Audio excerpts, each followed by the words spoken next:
Parce que admettre la réalité des faits, c'est demander à partir. Il faut qu'ils fassent leur valise. On paie 40 ans, 50 ans de cette gouvernance-là.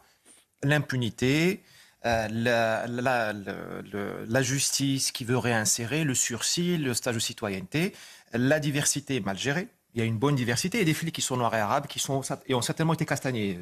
Mais, vous avez vu les prénoms. Je suis désolé, hein, c'est pas être fasciste que de lire les prénoms. Donc vous avez un problème de diversité. D'ailleurs, ce qui s'est passé, c'est un crime contre la diversité. Parce que je ne voudrais pas m'appeler Driss aujourd'hui pour demander un logement dans Paris, après ce qui s'est passé. Parce que ça stigmatise l'immigration, ce qui s'est passé là. Nique sa mère, vas-y, nique sa mère, voilà. Là où j'ajoute juste une nuance, je vous assure, hein, les mêmes, ils ne le feraient pas de l'autre côté de la Méditerranée. Parce qu'il n'y a pas de conflictualisation. Non, parce qu'il y a une autorité aussi. Il y a aussi une autorité. Pardonnez-moi. Bien sûr, mais en France, nous avons l'impunité, en plus le conflictivisation. Les crasseuses là qui se sont habillées en jupe, mini-jupe, etc. sans maillot du Paris Saint-Germain, rentrez à la maison, wallah. Wallah frère, c'est trop une dinguerie de faire ça. Oh, vous êtes venu pour supporter Paname ou vous êtes venu pour vous faire draguer, je comprends pas, wallah. Je voudrais vous montrer, vous soumettre deux cas, deux exemples. Un exemple parmi d'autres des violences cette nuit-là. Vous avez certainement vu passer sur les réseaux sociaux l'image de cet individu, jeune individu qui brise un abribus et qui s'en vante. Il a été interpellé depuis. Et puis, on va revenir sur le mouvement Lève-toi. Pour l'instant, qui n'essaime que sur les réseaux sociaux, mais que c'est une sorte de pas en mon nom de la part de beaucoup de Français d'origine immigrée étrangère ou d'étrangers qui ont un lien avec la France et qui disent que ce qui s'est passé est totalement inacceptable, avec des mots peut-être, et j'espère, qui peuvent infuser. Tout d'abord, regardez ce casseur qui a été reconnu, qui a été interpellé, les précisions d'Hélène Charpy.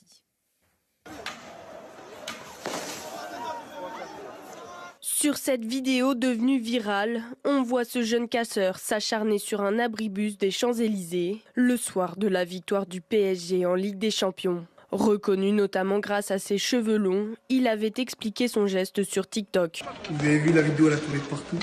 La vidéo, elle est passée sur TF1, Brut, BFM TV. Voilà, vous êtes un chien de... Quelle était la nationalité ? Oui, et les mecs qui filmaient là, je vous en veux même pas. Je vous en veux même pas, c'est totalement normal, il y a tout le monde qui filme. Et pour mettre en story et faire les flammes, tout ça, c'est totalement normal. Mais les mecs, ils ont gratté du buzz avec mes vidéos. Ah ben, elle est bonne celle-là. Selon nos confrères de Valeurs Actuelles, ce jeune de 15 ans a été identifié et interpellé. Originaire du Val-de-Marne, il était déjà connu des services de police pour menaces de mort réitérées.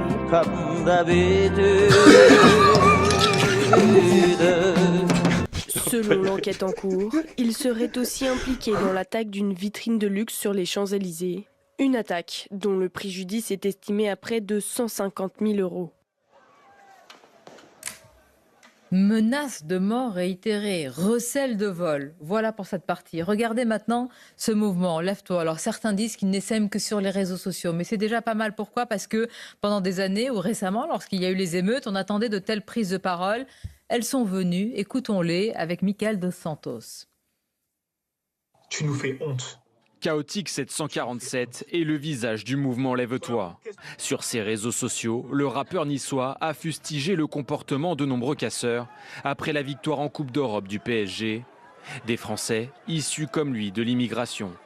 À vous là, qui avez mis le bordel. Vous amuserez à faire ça en Tunisie, au Maroc ou en Algérie? Non. Pourquoi? Parce que vous savez très bien que la justice n'est pas la même qu'en France. Une justice trop laxiste.